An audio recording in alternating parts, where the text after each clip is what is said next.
combination of the surveillance that Napoleon said time spent in reconnaissance is seldom wasted. The American project led, funded, and instigated all this investigation and paid for around the country for a couple years to have a very clear, comprehensive picture of how the cheating was done.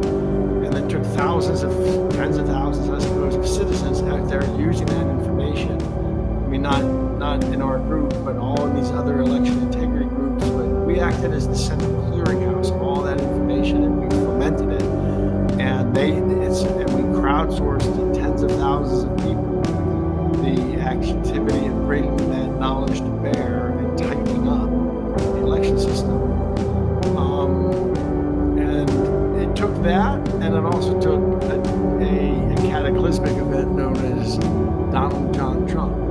And it took the combination of those two things, and we broke out of that cycle. Otherwise, we were in a Venezuela-type saddle point, black hole from which we'd never have escaped. I can tell you, you know how it's interesting that you're telling. So I am overseas, and I'm in the Gulf. Don't have the sort of fingertip touch that I would if I were in America. But tell me more about see, I think that they thought right up until yesterday that at the end of the day that there was no way they could lose, because at the end of the day they were going to try to make up the shortfall this way and that way, the other way, and then at the end of the day they could hard force the machines to spit out whatever final thing it needed to spit out, so they won. And I think it was quite a surprise to them last night when their system didn't work. And that's been my hypothesis.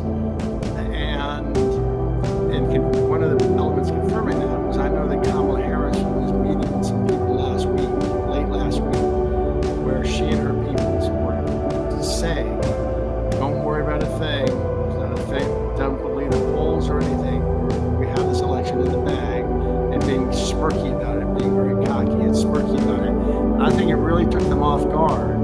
That the deepest rig of all that they had broke last night. It didn't work for them. Does that sound consistent with, well, it sounds from other things that have been said that is consistent. Like all these people really took them off guard. Can you say more about that, Matt? Or can you say more? Yeah, Patrick, some of the folks that I talked with, they indicated that they were prepared. That you had a system of systems that was prepared and was taking active measures to not to do anything untoward, but to thwart untoward activities. And that caught them off guard. Like they're acting not like people would act who thought that there was a 50-50 chance of winning. They're acting like people who thought they had a 100% chance of winning and they didn't. Is that a fair assumption or a fair description? Sure, from what I'm hearing, and I'll open up to Jason up there, and Pastor Byrne is texting me as well. But Jason, are you hearing similar things? Oh yeah, they had anticipated winning. What they did not anticipate was the margin from which they could not recover. They did not anticipate Trump winning the popular vote, and that completely diffused their the impetus for their uprising after post the election. And another metric that they were not anticipating was there was several counties that went to hand count the ballots. They moved to make hand counting the ballots, and election administrators in Michigan, Jonathan Brader, removed two of those clerks who were going to hand count the ballots, and Stephanie Lambert filed a lawsuit there.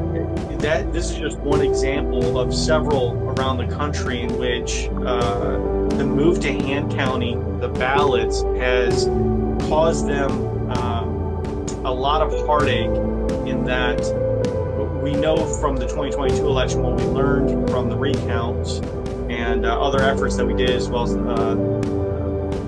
investigations and all of the citizen observers and reports that we got, how they were manipulating things, that observation lended itself to this push for hand counting the ballots, which would have exposed the machine's algorithm it injected or used. So last minute they tried to switch up the algorithm to account for certain jurisdictions, but also they had a serious heartache internally as a result of the shifts in the names on the ballots.